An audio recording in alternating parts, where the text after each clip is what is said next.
Hello student, good morning to all. कैसे हैं आप सभी? तो बच्चों, आज अपन डिस्कस करने जा रहे हैं एरिथ्रोब्लास्टोसिस फीटालिस। तो पहले तो बता देना चाहूँ सभी बच्चों का टारगेट नर्सिंग कोचिंग इंदौर में स्वागत है। और आज हम टारगेट नर्सिंग कोचिंग पर एक नया टॉपिक डील करने जा रहे हैं। उस टॉपिक का नाम है एरिथ्रोब्लास्टोसिस फीटालिस। क्या नाम है बच्चों? Erythroblastosis fetalis. ठीक है। अब एरिथ्रोब्लास्टोसिस फीटालिस क्या होता है? तो सबसे पहले क्या होता है, ये एक बच्चों के अंदर देखे जाने वाला डिसऑर्डर है। ठीक है, क्या है? हीमोलाइटिक डिसऑर्डर है जो न्यूबॉर्न के अंदर देखने को मिलता है। एरिथ्रोब्लास्टोसिस फीटालिस क्या है? एरिथ्रोब्लास्टोसिस फीटालिस क्या है? तो हीमोलाइटिक हीमोलाइटिक डिसऑर्डर है, haemolytic disorder of newborn. Haemolytic disorder है जो न्यूबॉर्न बेबी के अंदर देखने को मिलता है। एरिथ्रोब्लास्टोसिस फीटालिस क्या है? हीमोलाइटिक डिसऑर्डर है जो न्यूबॉर्न बेबी के अंदर देखने को मिलता है। अब इसके अलावा बात करते हैं कि एरिथ्रोब्लास्टोसिस फीटालिस के अंदर होता क्या है। ठीक है, जैसे अपन एकदम बात करते हैं कि कोई RH नेगेटिव मदर है। ठीक है, RH नेगेटिव मदर के किसी हस्बैंड है जिसका RH ब्लड है RH positive.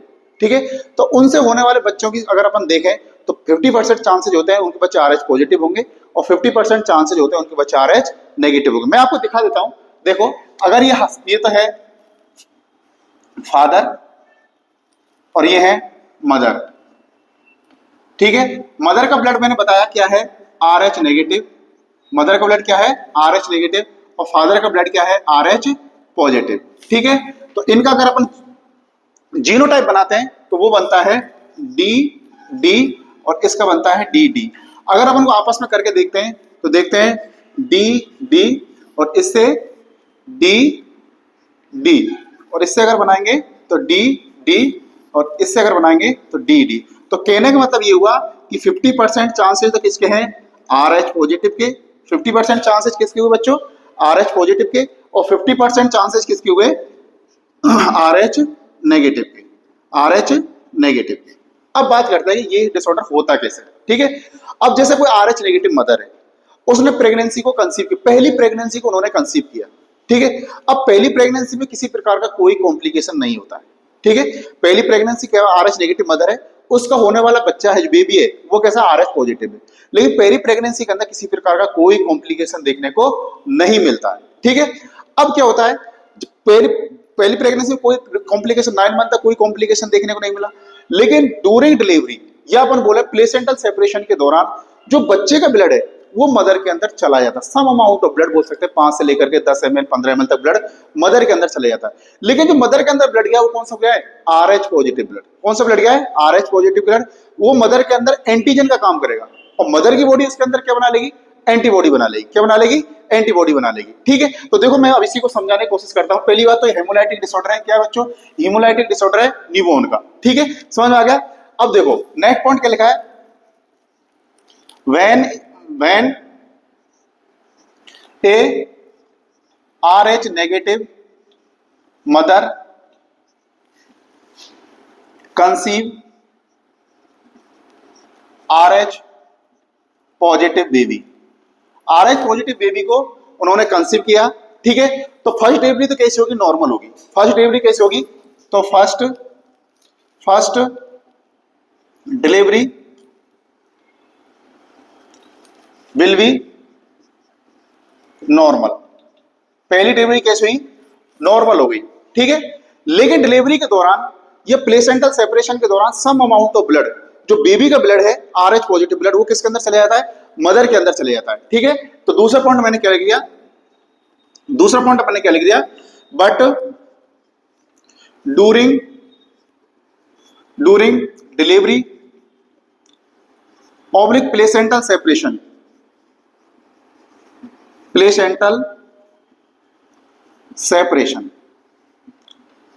some amount of blood, some amount कितना बोल सकते हैं? तो 5 से लेकर के 15 ml blood reach to the mother. तो 5 से लेकर के 15 ml ब्लड। ठीक है, 5 से लेकर के 15 ml ब्लड जो बच्चे का ब्लड था वो किसके अंदर पहुंच गया? मदर के अंदर पहुंच गया। किसके अंदर पहुंच गया? मदर के अंदर पहुंच गया। अब बच्चे का क्या है? RH पॉजिटिव ब्लड है। बच्चे का कौन सा ब्लड है? RH positive. तो मदर के अंदर क्या पहुंचेगा? एंटीजन काम करेगा और मदर की बॉडी इसके खिलाफ क्या बनाएगी? एंटीबॉडी बनाएगी। ठीक है, मदर की बॉडी इसके अंदर क्या बनाएगी, एंटीबॉडी बनाएगी। ठीक है, जैसे मदर के बड़ा पहुंचेगा तो then mother body formed antibody against D antigen. D antigen कहां से आया, डी एंटीजन के खिलाफ एंटीबॉडी बना ली। डी एंटीजन कहां से आया, फ्रॉम बेबी ब्लड से। कहां से आया, तो इसलिए लिख सकता है फ्रॉम बेबी ब्लड से आया। ठीक है, अब क्या हो गया, मदर की क्या बन गई, एंटीबॉडी बन गई। ठीक है, लेकिन जब मदर सेकंड प्रेगनेंसी कंसीव करती है, मदर क्या है, सेकंड प्रेगनेंसी कंसीव करती है और कंडीशन सेम रहती है। कंडीशन सेम का फिर से बच्चा कैसा है, RH पॉजिटिव। फिर से बच्चा कैसा है, RH पॉजिटिव है। ठीक है, अब बच्चा RH पॉजिटिव है तो क्या होगा, जैसे ही बच्चा RH पॉजिटिव होगा तो क्या होगा, जो मदर के अंदर बनी हुई एंटीबॉडी है वो प्लेसेंटल बैरियर को क्रॉस करके कहां पर पहुंच जाएंगी, बच्चे के अंदर पहुंच जाएंगी। ठीक है, बच्चे के अंदर पहुंच जाएगी और बच्चे के अंदर पहुंचने के बाद क्या होगा, एंटीजन और एंटीबॉडी की क्या होगी, रिएक्शन होगी। ठीक है, एंटीबॉडी बन गई। अब देखो दूसरा नेक्स्ट पॉइंट क्या लिख रहा है, when condition is same in second pregnancy. अब कंडीशन क्या थी सेकेंड प्रेगनेंसी में, कि बच्चा कैसा होना चाहिए, RH पॉजिटिव। ठीक है, कंडीशन क्या थी कि बच्चा कैसा होना चाहिए, RH पॉजिटिव। ठीक है, बच्चा कैसा होना चाहिए, RH पॉजिटिव। मदर ने सेकंड प्रेगनेंसी कंसीव कर ली, बच्चा कैसा है, RH पॉजिटिव। ठीक है, अब क्या होगा, जो मदर के अंदर बनी हुई एंटीबॉडी है वो प्लेसेंटल बैरियर को क्रॉस करके नहीं कहां पर पहुंच जाएगी, फीटस के पास। ठीक है, तो नेक्स्ट क्या बोलेंगे, mother's antibody cross the placenta and reach to the fetus. ठीक है, अब मदर की एंटीबॉडी प्लेसेंटा को क्रॉस करके बच्चे के अंदर पहुंच गई। अब बच्चे के अंदर पहुंचने के बाद क्या होगा, एंटीजन एंटीबॉडी की रिएक्शन होगी। बच्चे अंदर पहुंचने के बाद क्या होगा, एंटीजन एंटीबॉडी की रिएक्शन होगी और एंटीजन एंटीबॉडी की रिएक्शन होगी तो क्या होगा, आरबीसी का डिस्ट्रक्शन होगा, जिससे अपन हीमोलाइसिस के नाम से जानते हैं। ठीक है, इसके बाद क्या हुआ, then antigen and antibody reaction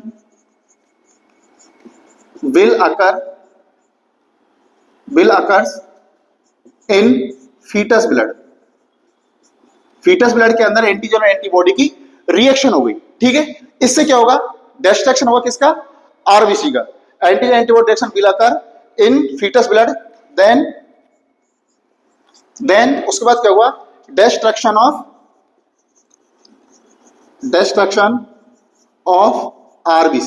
RBC का डिस्ट्रक्शन होगा और आरबीसी को डिस्ट्रक्शन को अपन किस नाम से जानते हैं, हीमोलाइसिस। ठीक है, ऑल्सो नोन एज हीमोलाइसिस। ठीक है, अब जैसे हीमोलाइसिस हुआ बच्चे के बॉडी के अंदर, अपन बोला आरबीसी ज्यादा मात्रा में डिस्ट्रक्शन हो रहा है, तो ज्यादा मात्रा में डिस्ट्रक्शन हो रहा है तो फिर क्या होगा, ज्यादा मात्रा में आरबीसी बनानी पड़ेगी, बोन मैरो को ज्यादा मात्रा में आरबीसी बनानी पड़ेगी। अब ज्यादा मात्रा में आरबीसी बनानी पड़ेगी तो इमेच्योर स्टेज में ही आरबीसी बोन मैरो से रीच करके किस में भेज जाती है, बच्चे के ब्लड के अंदर। ठीक है, और वो भी आरबीसी कैसी होती है, एरिथ्रोब्लास्ट। कैसी आरबीसी होती है, एरिथ्रोब्लास्ट। अब एरिथ्रोब्लास्ट किसे बोल देते हैं, तो एरिथ्रोब्लास्ट को आरबीसी कहा जाता है जो इमेच्योर होती है और जिसके अंदर न्यूक्लियस प्रेजेंट होता है और उसकी ऑक्सीजन कैरिंग कैपेसिटी क्या होती है, कम होती है। ऑक्सीजन कैरिंग कैपेसिटी क्या होती है, कम होती है। फिर क्या होगा, rapid production of RBC and immature RBC, जिसे अपन बोलता है एरिथ्रोब्लास्ट। क्या बोलते हैं बच्चों, एरिथ्रोब्लास्ट। ठीक है, रिलीज इन फीटस ब्लड। जो एरिथ्रोब्लास्ट है मतलब ज्यादा मात्रा में क्या होगा, रैपिड प्रोडक्शन ऑफ आरबीसी, ज्यादा मात्रा में आरबीसी का प्रोडक्शन होगा और वो इमेच्योर स्टेज में ही मतलब एरिथ्रोब्लास्ट स्टेज में। अब एरिथ्रोब्लास्ट किसे बोलते हैं, वो आरबीसी जो इमेच्योर होती है जिसके अंदर न्यूक्लियस प्रेजेंट होता है, वो ब्लड के अंदर रिलीज कर दी जाएगी। ठीक है, तो इस कंडीशन को अपन बोलते हैं एरिथ्रोब्लास्ट। ठीक है, तो ये कंडीशन अपन देखते हैं, आगे देखते हैं।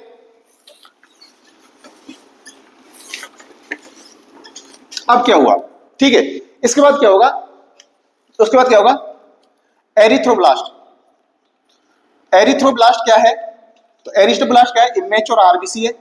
अरे बच्चों एरिथ्रोब्लास्ट क्या है, इमेच्योर आरबीसी है विथ न्यूक्लियस, विथ न्यूक्लियस, ठीक है, इमेच्योर आरबीसी होती है और उसके अंदर क्या पाया जाता है, न्यूक्लियस प्रेजेंट होता है, ठीक है। तो इस पूरी प्रोसेस को कहा जाता है एरिथ्रोब्लास्टोसिस, ठीक है। अब ये बच्चे ये प्रोसेस हो कहां पर है, ये पूरी प्रोसेस फीटस के अंदर हो रही है, तो इस पूरी प्रोसेस को कहा जाता है एरिथ्रोब्लास्टोसिस फीटलिस, ठीक है। तो all process is known as, all process is known as erythroblastosis, erythroblastosis fetalis.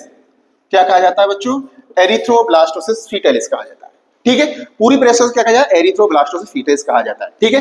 अगर अपन सीधी भाषा में बात करें तो देखो हुआ क्या था, सबसे पहले एक आरएच नेगेटिव मदर थी जिसने प्रेगनेंसी को, जिसकी शादी एक आरएच पॉजिटिव व्यक्ति से हुई थी, ठीक है। उसमें क्या हुआ था कि जो आरएच नेगेटिव मदर ने फर्स्ट प्रेगनेंसी कंसीव करी, फर्स्ट प्रेगनेंसी कंसीव करने के बाद में, ठीक है, उसका बेबी था आरएच पॉजिटिव था।